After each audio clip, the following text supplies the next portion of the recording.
To design atau merancang adalah salah satu keterampilan yang esensial untuk setiap engineers, termasuk industrial engineers. Pada mata kuliah pengantar teknik industri ini, di sesi ketiga, kita akan membicarakan beberapa prinsip mendasar terkait dengan perancangan produk dan pengembangannya. Bersama saya, Budi Hartono, dari Teknik Industri Universitas Gadjah Mada.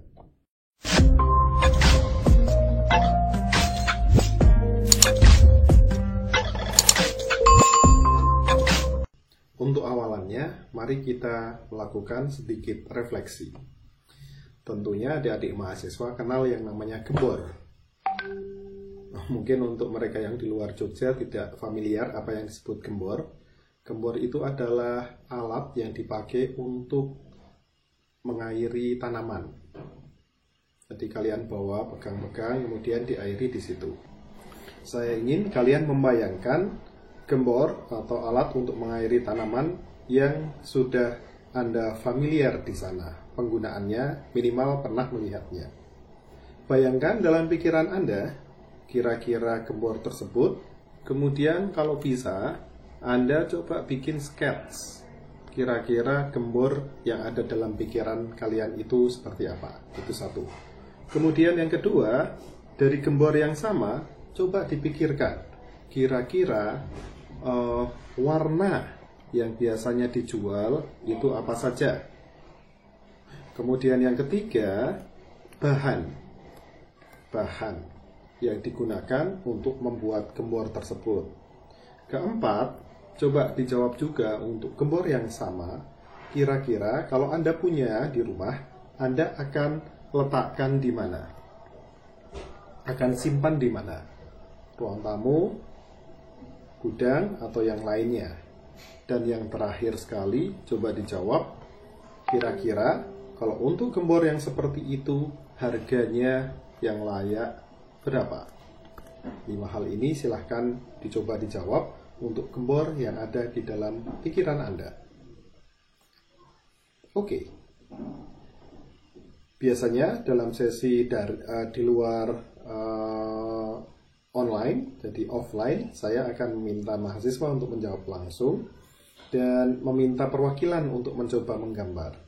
Rata-rata yang mereka gambarkan untuk gembor yang konvensional adalah seperti yang ada di bagian kiri ini. Kita sebut saja gembor A. Kira-kira begitu. Hampir semuanya menggambar seperti ini. Warna yang kemudian dimunculkan ya mirip seperti ini, metalik, atau mungkin warna hijau tua, merah tua, dan sebagainya. Mungkin ada juga yang menjawab bahwa bahannya itu bisa jadi plastik, bisa juga menggunakan logam seperti ini. Terus bagian besar akan menjawab bahwa gembor seperti ini ya ditaruhnya kalau nggak di dapur ya di gudang. Baru akan dikeluarkan pada saat dibutuhkan. Harganya sangat variatif biasanya jawabannya. Mungkin antara 15, 20, sampai 25 ribu. Tapi nggak akan pernah ada yang menjawab di atas 50, apalagi sampai 100 ribu. Ini adalah gembor tradisional kita. Kemudian saya akan bertanya, percaya nggak kalau misalnya saya katakan ada gembor yang bisa dijual dengan harga 5 kali lipat dari gembor tradisional ini. Dan laku. Kuncinya kan itu ya, kalau cuma dijual doang ya nggak masalah, tapi laku adalah hal lain. 5 kali lipat dan laku. Dan ternyata di luar sana ada yang seperti itu. Kira-kira kalau dilihat, apa yang menyebabkannya? Tapi sebelum seperti itu, saya akan tunjukkan gembor yang harganya bisa 5 kali lipat dan sangat laku, itu kira-kira seperti ini. Ya, teman-teman mungkin sudah pernah, bahkan mungkin punya. Saya punya yang ungu ini ya di rumah. Mereknya IKEA. Harganya kira-kira ya seperti yang saya sebut tadi, 3, 4, sampai 5 kali dengan harga tradisional. Dan inilah bentuknya. Laku. Dari sudut pandang IKEA, ini adalah salah satu produk mereka yang paling laku. Jadi kalau misalnya di sini saya taruh Rp25.000, sementara di sini adalah Rp125.000, pertanyaan saya adalah, mengapa yang di sebelah kanan itu bisa dijual 5 kali lipat dan laku? Jawabannya apa? Apa yang bikin yang di sebelah kanan itu bisa laku juga, tapi 5 kali lipat harganya? Ngomong-ngomong, 5 kali lipat ini bisa kita sebutkan sebagai salah satu cara untuk meningkatkan nilai dari produk kita di sini. Sebabnya adalah, ya, bisa macam-macam. Tetapi secara umum kita akan bisa sebut bahwa yang di sebelah kanan ini menjadi bisa dijual jauh lebih mahal karena hal-hal yang saya sebut di sini, nomor 1 sampai 5, terutama nomor 1, 2, dan 3. 1, 2, dan 3 ini kalau kita lihat sangat membedakan antara produk A dan B. Dan ada satu kata yang mewakili hal tersebut. Ketiga hal ini, kata tersebut adalah rancangan atau desain. Oke, jadi dengan contoh sederhana ini, akhirnya kita bisa lihat bahwa yang di sebelah kanan ini punya rancangan yang unik. Kalau kita lihat bentuknya tidak konvensional. Ini dari sisi bentuk. Yang kedua, warna pun dipilih tidak konvensional. Kita mungkin nyebutnya pastel gitu ya. Sehingga kelihatan kekinian, dynamic, energetik, non-tradisional. Bahannya juga menggunakan bahan yang kekinian karena menggunakan plastik khusus. Kalau kita lihat, sebenarnya dari sisi ongkos produksi, dua hal ini, dua jenis produk A dan B ini, ongkos atau biaya produksinya nggak jauh beda. Tetapi kenapa akhirnya muncul 100.000 perbedaan harga? Itu disebabkan oleh desain atau rancangan. Dengan kata singkat, prinsip pertama yang kita pelajari dari slide ini adalah bahwa dengan desain kita bisa memberikan nilai tambah. Ini prinsip pertama yang kita pelajari hari ini ya. Added value dapat ditingkatkan dengan desain yang baik.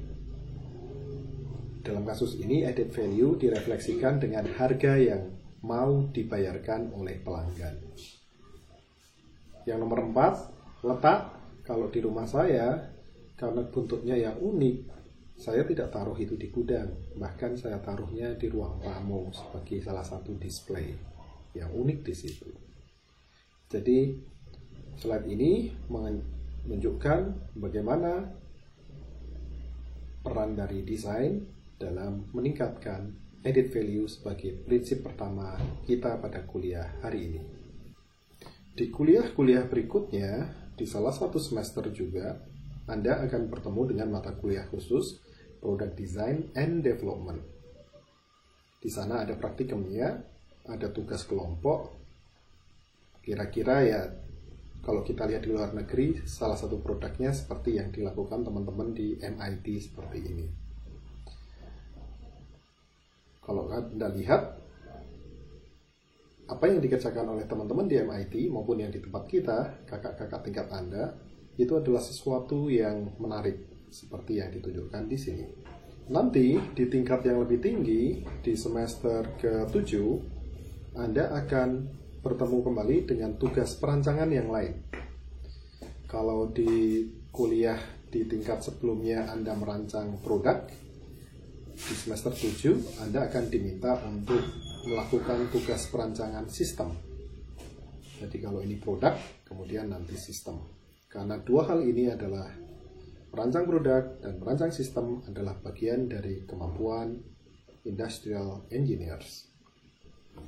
Contoh yang di sini, teman-teman dari MIT, mereka akhirnya mendesain sebuah tempat untuk naruh spidol yang bisa ditaruh di kelas. Tujuannya apa? Tujuannya ada dua. Yang pertama, biar tidak bikin berantakan. Dan yang kedua, sambil diletakkan di sini akan dilakukan recharging. Jadi tintanya akan diisi kembali. Kreatif kan ya? Nanti kita akan lihat di belakang bahwa proses pengembangan produk maupun pengembangan sistem itu adalah kombinasi antara dua hal, kreativitas dan kemampuan teknis. Saat saya bicara tentang perancangan sistem, ini adalah contohnya. Anak teknik industri nanti akan ikut berperan dalam perancangan sistem yang kompleks. Kalau kita bicara pesawat Airbus A380, salah satu pesawat komersial penumpang terbesar, di sana kita akan melihat socio-technical system yang kompleks yang perlu dirancang dari awal. Anak teknik industri ikut berpartisipasi di sana. Kalau kita lihat juga, pada saat kita bicara product development, kita tidak hanya bicara merancang satu produk terus selesai. Merancang satu jenis produk terus selesai. Tidak seperti itu. Dalam konteks bisnis, kita nanti akan melihat bahwa tim yang bertugas merancang produk itu tidak akan pernah berhenti bekerja. Contohnya misalnya Rinso. Rinso agar bisa tetap survive, dia tidak akan pernah berhenti untuk mengembangkan produk baru. Produk awalnya mungkin seperti yang di kiri atas ini. Tapi kemudian tim pengembangan produk juga akan terus melakukan inovasi untuk bisa melakukan yang nomor 2. Kemudian yang nomor 3. Kemudian yang nomor 4. Nomor 5. Dan seterusnya. Sehingga nanti perusahaan akan memiliki gabungan atau memiliki koleksi produk yang dijual dalam satu waktu. Prinsip atau portfolio dari produk sebuah perusahaan. Gabungan koleksi beberapa produk yang dijual bersamaan. Pertanyaannya adalah, kenapa akhirnya produk harus dijual bersamaan? Kenapa dalam satu waktu nggak fokus satu saja yang dijual? Kenapa Rinso mengeluarkan versi A, versi B, versi C? Tujuannya adalah untuk mengcover pelanggan dengan jenis yang berbeda. Ada yang pengen hanya Rinso tapi yang murah saja. Ya sudah, diberikanlah Rinso versi itu. Ada yang lain yang pengen Rinso Plus karena mereka punya mesin cuci mahal. Maka di samping yang murah, Rinso akan menyediakan yang Rinso khusus untuk mesin cuci mahal dan seterusnya. Muncullah portofolio di sana. Mengapa Apple mengeluarkan berbagai macam produk? Jawabannya juga sama, portofolio. Karena kebutuhan pelanggan beda-beda dan Apple ingin mengcover perbedaan-perbedaan tersebut, maka mereka akhirnya mengeluarkan produk dengan jenis yang berbeda-beda. Ini adalah prinsip kedua yang kita pelajari pada hari ini. Saat kita bicara level perusahaan, perusahaan biasanya tidak hanya akan fokus pada satu produk saja. Mereka akan mengeluarkan beberapa varian produknya. Tujuannya adalah untuk membuat portofolio perusahaan, sehingga dengan cara tersebut mereka akan bisa menjual produk yang berbeda untuk pelanggan yang memiliki kebutuhan berbeda.